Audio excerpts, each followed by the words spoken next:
Now we're looking at other developments right now concerning Egypt. Yesterday made it exactly 1 year since the Egyptian President Abdel Fattah al-Sisi took office. In celebration, he reproached police and criticized his government after critics accused him of allowing human rights abuses to flourish and doing little to boost jobs. Many Egyptians support Sisi for delivering a degree of stability after years of turmoil following the 2011 uprising that ousted autocrat Hosni Mubarak. But critics say he has returned Egypt to authoritarian rule and has not done enough to boost its battered economy. President Sisi, the former army chief who ousted Egypt's first freely elected leader, Mohamed Morsi of the Muslim Brotherhood in mid-2013, following mass protests against his rule, addressed the criticism on Sunday. Now, for more on that address, we go live to Cairo, where the Voice of America's Heather Murdoch is standing by. Heather, thank you for speaking with us again on the program. Thank you. Now, in hindsight, or just looking back, it's been a year since President Sisi took office. What exactly has he accomplished?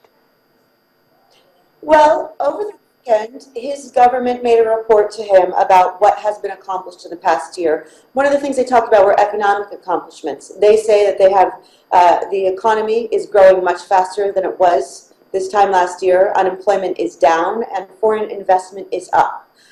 Some of these kinds of things are hard to see on the ground. They're very positive developments, but sometimes you can't see them because also prices have been going up. So poverty hasn't been noticeably reduced. However, one thing you can see on the ground now is that you talked a little about this, is establishing security. 2 years ago, in 2013, Egypt had just been through the two most volatile years in its history. 2011, 2012, and the first half of 2013, or arguably the whole year. I remember people saying around that time that they were just exhausted. They were tired of being afraid. They were tired of gunfights on the streets, of the protests that frequently got violent, and just general chaos. And the one thing you can say 100% sure about the current government is they have quieted the country. There are still terrorist attacks in certain areas, but most of the country is very quiet. You can debate whether or not this is a good achievement or a bad achievement, but it is undeniable that they have achieved this. But Heather, how is the president addressing the allegations of, allowing human rights abuses to flourish, especially when we look at cases like the Al Jazeera retrial and the crackdown on the Muslim Brotherhood? Well, the President Sisi has two different audiences that he's speaking to when he talks about the crackdown on the Muslim Brotherhood. On one hand, a lot of Egyptians agree with him and believe the Muslim Brotherhood is a terrorist organization, and they will say very openly that they think the president should be doing more to be cracking down on the Muslim Brotherhood. But on the other hand, are human rights groups inside and outside of Egypt that say the crackdown is a gross abuse of human rights. And while he has not in any way taken a step back from his government's position that it's a terrorist organization that they intend to squash, sometimes the language is softened a little bit. For instance, some of his language talking about the trial of former President Mohamed Morsi has softened a bit. The government's apparent stance to those Al Jazeera journalists on trial has changed, where the Sisi government appears to want those journalists to be out of the system. At least that's the appearance at this moment. So one could argue that it appears that the Sisi government crackdown has worked, and they've won, and now they're backing off. Now, just Heather, just before I let you go, this seemed to be a presidential address containing mostly reproach. But did the president make any announcement concerning an intention or plan which could actually help him win back the popularity or the hearts of Egyptians again? Well, on one hand, this reproach is, I think, also something that people want to hear. People want to hear the government criticizing itself because there's been not a lot of criticism in the past year.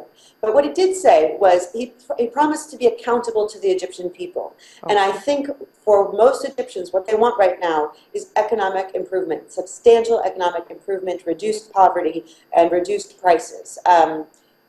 If President Sisi can do anything to win the love of his critics and reignite the interest from his base, it would be to improve the economy of Egypt. And they say they're working on this. This week they're expected to announce a major development in the new Suez Canal project, or the additional, the growth of the Suez Canal. So if they can do these and pull these things off, they will become more popular again.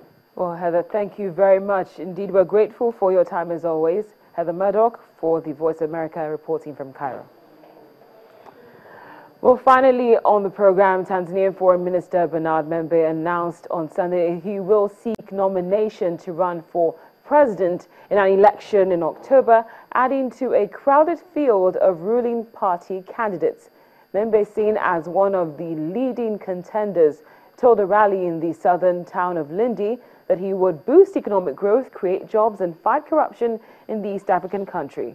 The 61-year-old is seen as a close ally of President Jakaya Kikwete, who stands down this year after serving the maximum 2 terms.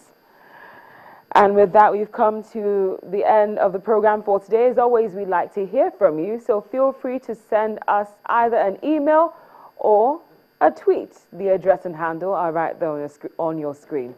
Thank you very much for watching. I'm Cynthia Ray.